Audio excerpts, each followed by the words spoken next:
interesante con dos senadoras de lujo dentro de la Cuarta Transformación.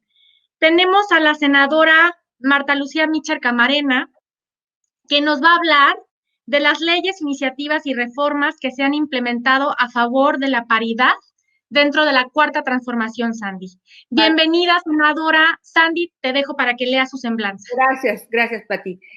Senadora Marta Lucía Mitchell Camarena, licenciada en Pedagogía por la Universidad Panamericana con posgrado en Educación para la Paz y los Derechos Humanos, madre de 3 hijos, esposa y abuela, feminista de izquierda, defensora de los derechos de mujeres y niñas, con gran participación académica en Ciencias Sociales y Humanidades en la Universidad Iberoamericana de León, escritora e investigadora en Educación y Desarrollo Rural.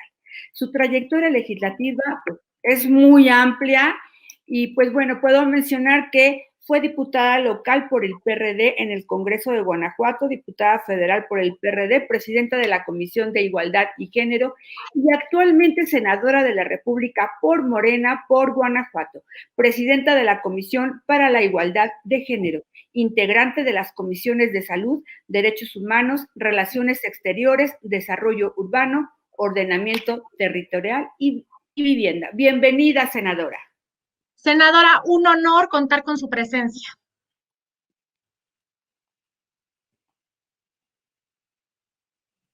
No tenemos audio. Senadora, ¿puede, por favor? Ahora sí ya. Perdón.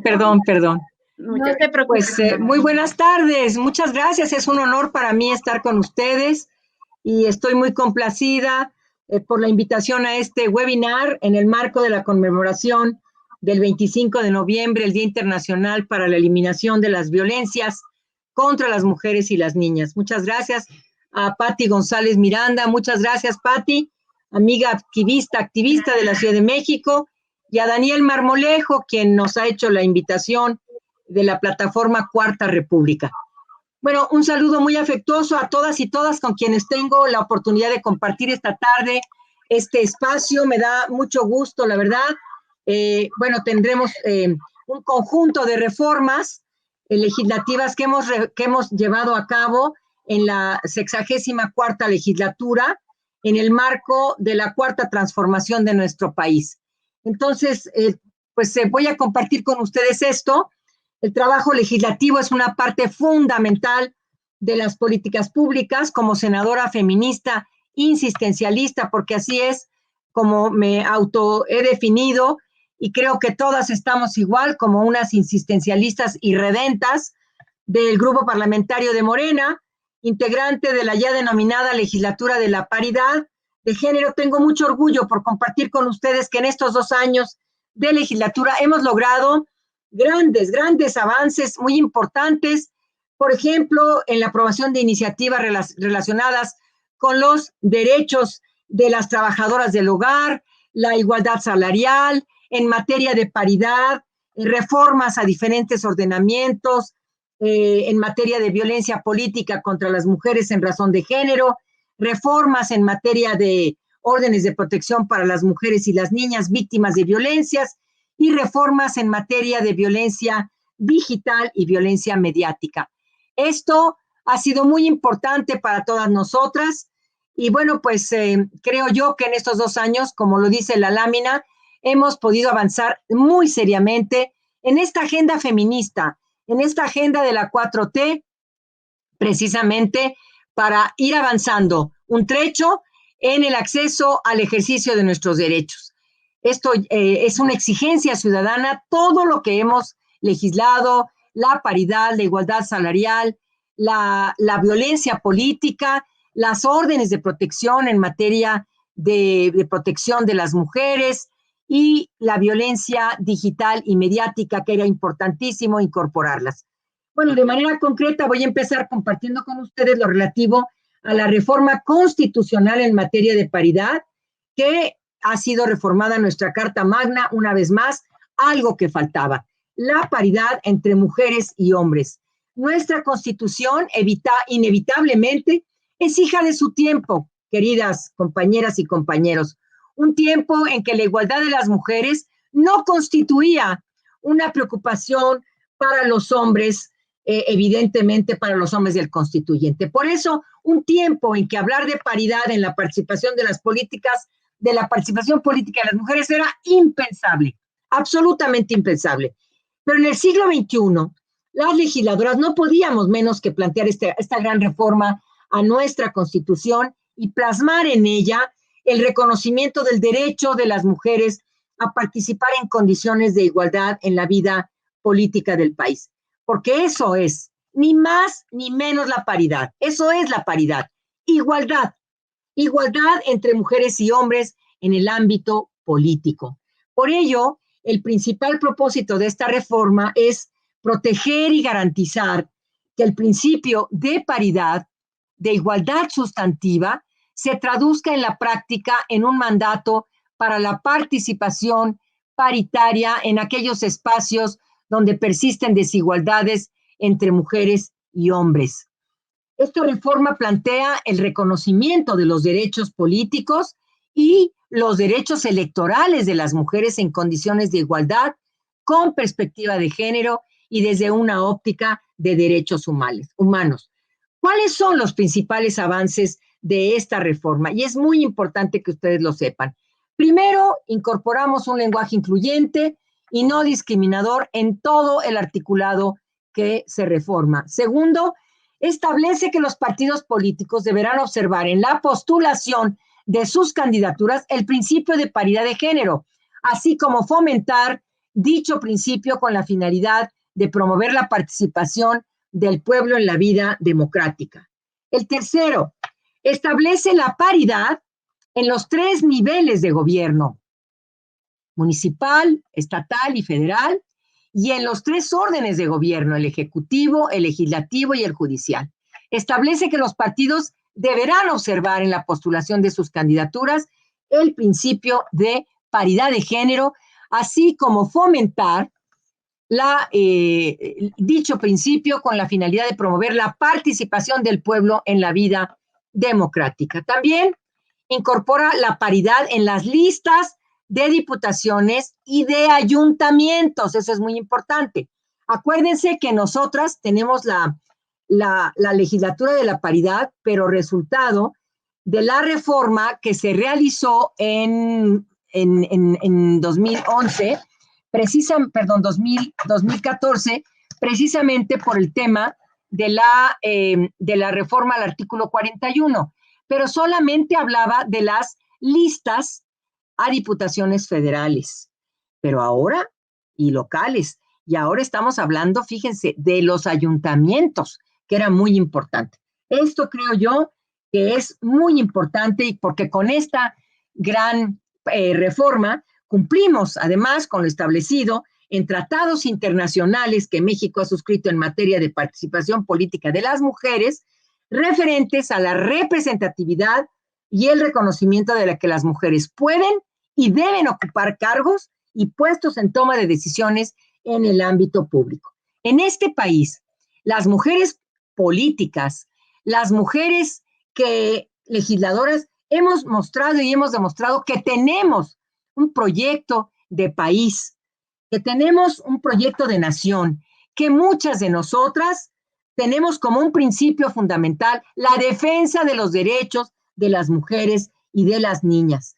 Por eso, el principio que nos guía es claro, es un principio de mejorar la vida de las mujeres y las niñas, garantizar sus derechos, implica mejorar la vida de toda la ciudadanía, también de hombres y de niños. Por eso nuestros intereses son vastos. Estamos hablando de la economía, estamos hablando de la educación, estamos hablando de la justicia, de las carreteras, de los caminos, del agua. Evidentemente tenemos un proyecto para la distribución del agua, para la construcción de carreteras. Claro que lo tenemos. Y tenemos, evidentemente, que decirles a ustedes que tenemos estos proyectos y estos intereses que son amplios. Debemos tener el derecho a participar en la vida pública, a ocupar puestos de decisión en igualdad de condiciones con los hombres. Debo compartirles que, como todos los procesos de las reformas sustanciales, este fue un tema apasionante y al mismo tiempo fue un poco difícil, hay que reconocerlo, porque había muchas resistencias, ustedes lo saben, estamos pisando pues los callos del patriarcado, y pisar los callos del patriarcado, como siempre, pisar los callos duele. Y entonces, las senadoras proponentes tuvimos que ir tejiendo muy fino, muy fino, muy fino, en reuniones de trabajo con senadoras y senadores de los diferentes grupos parlamentarios. Fue un trabajo duro, porque analizábamos las iniciativas en el dictamen, recogíamos las dudas y, por supuesto, sus observaciones, y hacíamos nuevas propuestas de redacción y volvíamos a consensar con los grupos parlamentarios. No puedo dejar de mencionar, queridos compañeros y compañeras, un hecho fundamental: el apoyo del grupo parlamentario de Morena a esta reforma. El grupo tenía el convencimiento de que era urgente legislar en la materia para asegurar a las mujeres en México su participación igualitaria en el ámbito político y electoral, y en condiciones de igualdad y libres de violencias. Esa foto es linda, es nuestro grupo parlamentario. Estoy hasta allá arriba, junto al del sombrero, que es el senador Guadiana. Ahí me tocó y me siento muy orgullosa. Ese día estuvo lindo porque platicamos con el presidente de la República, y bueno, pues ahí estábamos todas y todos muy contentas y muy contentos de haber intercambiado opiniones con el presidente. Bueno, pues en concreto, he de decirles que el senador Martí Batres, el senador Ricardo Monreal, el senador Eduardo Ramírez, y a los secretarios técnicos de las comisiones como de puntos constitucionales fue significativo. Es importante que entendamos que estas reformas tocan fibras muy profundas para los hombres del sistema político en todos sus ámbitos, en el legislativo, como funcionarios, como integrantes de partidos políticos. Por eso fue revisada a profundidad. Por ello, las legisladoras feministas, en los procesos de negociación y en la formación de acuerdo, tenemos y debemos contar con argumentos. Siempre hay que llegar con cifras, con argumentos, con realidades, para que no nos digan que estamos inventando. Hay que llevarles, llevar tu tarjetita y vamos, aquí está la tarjeta, y otra vez la tarjeta. Así le hacíamos y dábamos cuenta de las estadísticas de la baja participación en la política de nosotras las mujeres. La participación de senadoras y senadores de diferentes grupos parlamentarios que presionaban al interior de sus bancadas, las organizaciones no gubernamentales, el trabajo de convencimiento con asesoras y asesores, porque cómo hay que trabajar con las asesoras y asesores de los senadores y senadoras, son los que le hablan al oído aquí a la gente, y a ellos también había que convencer. Fueron claves para que en la negociación política no cediéramos en lo fundamental y se pudiera concretar la reforma por unanimidad. Otro tema que es muy importante es la reforma en materia de violencia política contra las mujeres en razón de género. Estas reformas tienen como objeto principal garantizar que las mujeres participemos en el espacio de la política sin violencias, es decir, garantizar nuestro acceso a una vida libre de violencias antes, durante y después de los procesos electorales, en nuestro desempeño de nuestros cargos públicos y en todo tipo de participación o actuación en dicho ámbito. Y son fundamentales para avanzar, por supuesto, en el logro de la igualdad sustantiva entre mujeres y hombres y la construcción de una democracia de género que hoy más que nunca contribuya a lograr un país solidario, pacífico, justo e igualitario. Sobre todo en un momento tan histórico como hemos iniciado ahora el proceso electoral, que culminará en junio del año que entra, con la elección de 15 gubernaturas, con 500 diputaciones federales, 21,368 cargos de representación popular. Es decir, las elecciones más grandes de nuestra historia. Las reformas realizadas fueron producto de un largo proceso que en su conjunto abarcan todo el proceso de participación política y electoral de las mujeres. Yo no le puse violencia de género. No me gusta, eso no sé ni con qué se come, porque también hay violencia entre mujeres y también hay violencia entre hombres. Hay que llamarle siempre violencia contra las mujeres y las niñas, y entonces queda más que claro. Por eso, ahora un gran reto es que facilitemos a las mujeres, y esto es muy importante, que entendamos, que seamos empáticas con las condiciones en que las mujeres acceden a puestos de candidaturas o de precandidaturas en sus partidos políticos. ¿Cómo acceden? Sin recursos, sin asesoría jurídica, en graves condiciones de vulnerabilidad y víctimas de diferentes tipos y modalidades de violencias. Por todo lo anterior, un gran reto es que facilitemos a las mujeres su acceso a la justicia en casos de violencia en su contra. Teníamos que decirle a las mujeres, y eso ya lo publicó el INE, cómo ir, qué paso seguir cuando detecta que son víctimas de violencias. Por ejemplo, y esto es importantísimo, compañeras, cuando no se publica la convocatoria y nos mandan con otra fecha, o te citan a una hora siendo integrante del cabildo y resulta que ya se reunieron 2 horas antes. O tú como regidora quieres ir a visitar una comunidad, pides un transporte y no te lo dan. O como precandidata te dicen que vas a tener un buen apoyo, que no te preocupes, que en la campaña nunca van a atentar contra tu vida personal y empiezan a salir fotografías tuyas con un novio que tú tomaste hace 20 años o ayer, que a qué les importa con quién andas y cómo andas. O, por ejemplo, si te divorciaste, empiezan a decir que estás divorciada. Qué curioso, ¿no? Que de los hombres no hacen lo mismo. De los deudores alimentarios no hacen lo mismo. De los hombres agresores no hacen lo mismo. Ahora sí lo van a tener que hacer con la 3 de 3, que ahora sí van a tener que declarar los hombres todos estos temas y allá ellos si lo mienten ante la autoridad. Bueno, pues era un gran reto que tuviéramos esto era importante para que las mujeres tuvieran muy claro el camino de a dónde llegar a la OPLE, después de llegar a la OPLE, decirles soy víctima de violencias, pero ¿qué les decían? Pues tráeme el video, tú tráeme las pruebas. Pues ¿cómo? Sobre mí no tiene que caer la carga de la prueba, tiene que caer sobre las autoridades.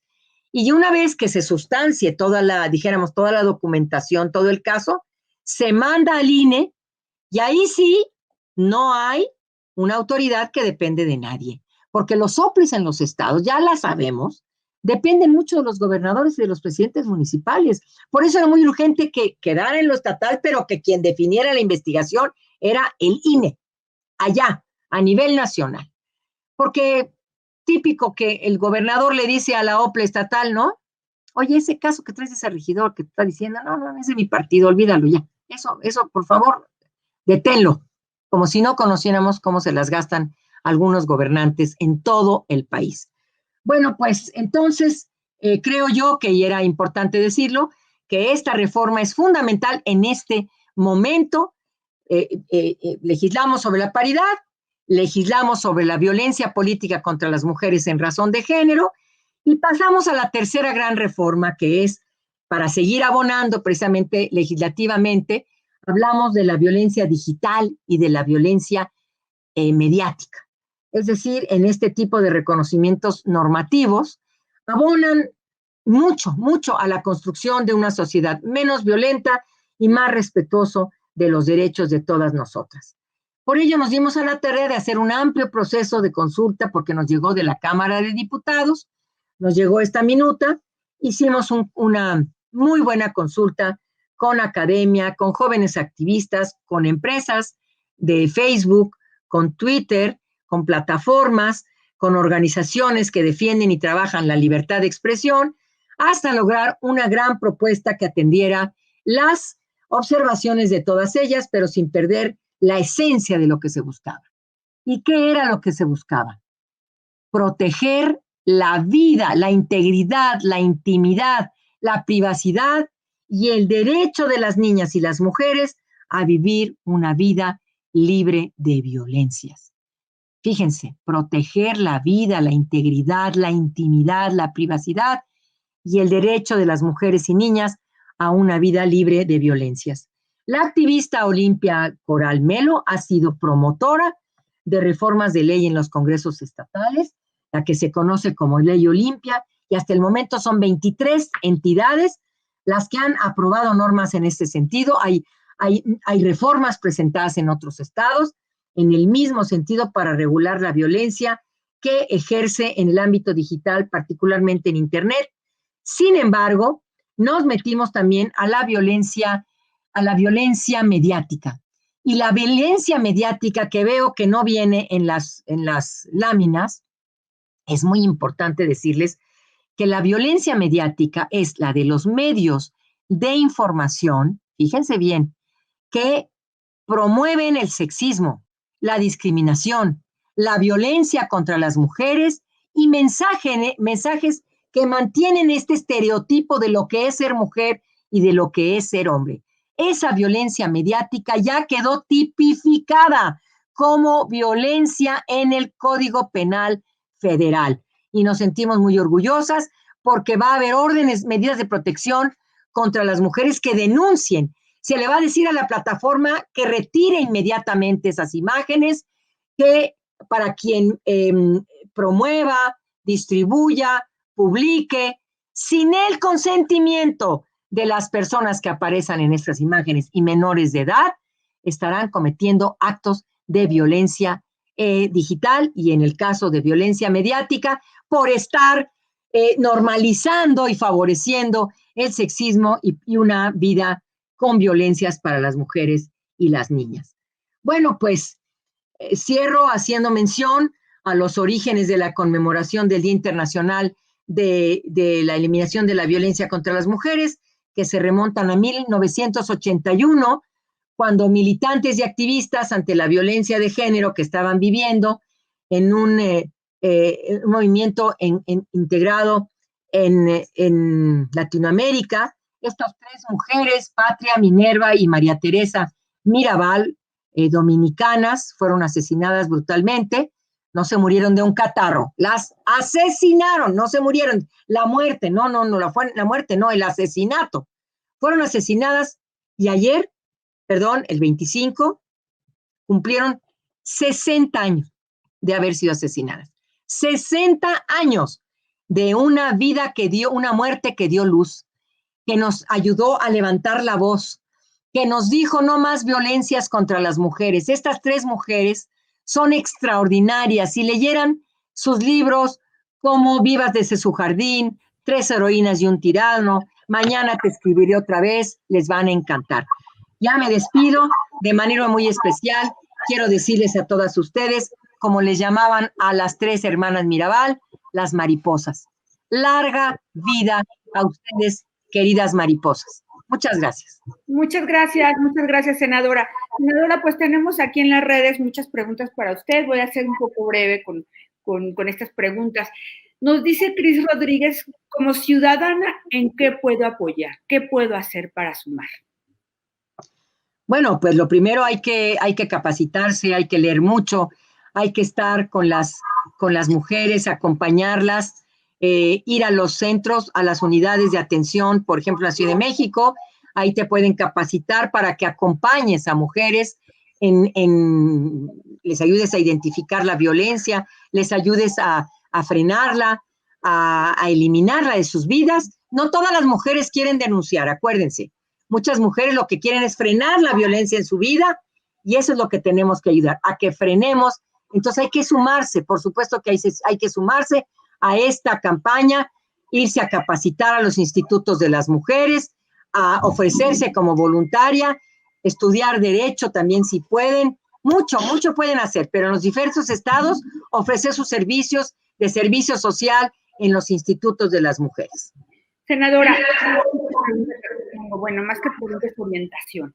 En Pemex hubo un asesinato de una ingeniera por no ayudar a los líderes sindicales a hacer huachicoleo.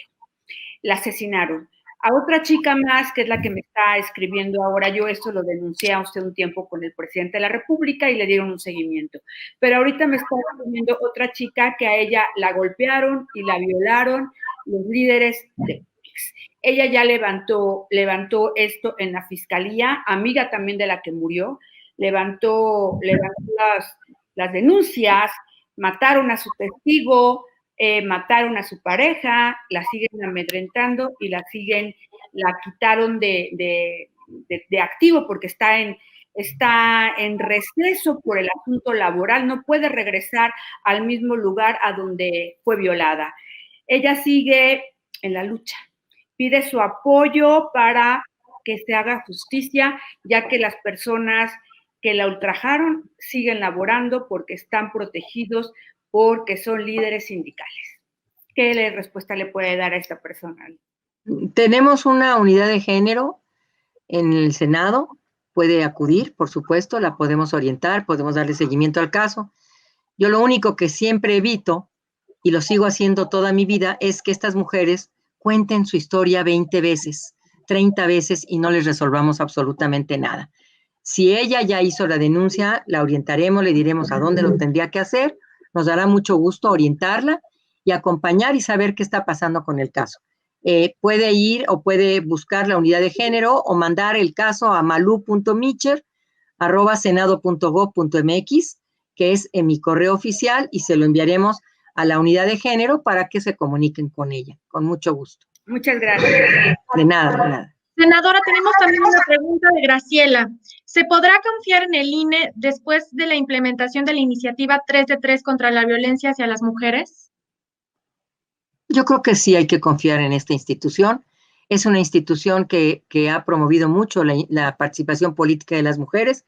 Incluso esta resolución que tomó el INE en relación a las gubernaturas, que yo estoy absolutamente de acuerdo, me parece que es fundamental, compañeras, porque la interpretación que está haciendo el INE es una interpretación a favor de la paridad. La argumentación que se está dando desde la presidencia de la mesa directiva es no en contra de la paridad, sino por el exceso, así lo interpreta el presidente de la mesa directiva del Senado, de que se excedió en sus funciones el INE. Pero yo casi creo que se va a ganar y que vamos a tener, por supuesto, que impulsar la candidatura de 7 u de 8 mujeres en todos los partidos para las gubernaturas. Yo creo que el INE es aliado de estos derechos humanos, de los derechos político-electorales de las mujeres, y me da mucho gusto que lo que legislamos en la Constitución, el INE lo haya transformado en un reglamento en donde no se quedó únicamente en los estados la decisión o el apoyo o no de la violencia política, sino que el INE lo hace suyo y allá sí, no hay tutía. En los estados ya saben cómo se las gastan, entonces qué bueno que se va a ir hasta el INE todo esto, pero sí hay que confiar, sí hay que confiar. Muchísimas gracias, senadora, por acompañarnos en este foro. No, hombre, un placer, qué gusto verlas, me da mucho gusto este evento, felicidades a todas. Acuérdense que no vamos a callarnos nunca. No, si nosotras, no es no, ni una menos y ni una más. Que les vaya muy bien, buenas tardes. Muchas gracias, senadora. Adiós.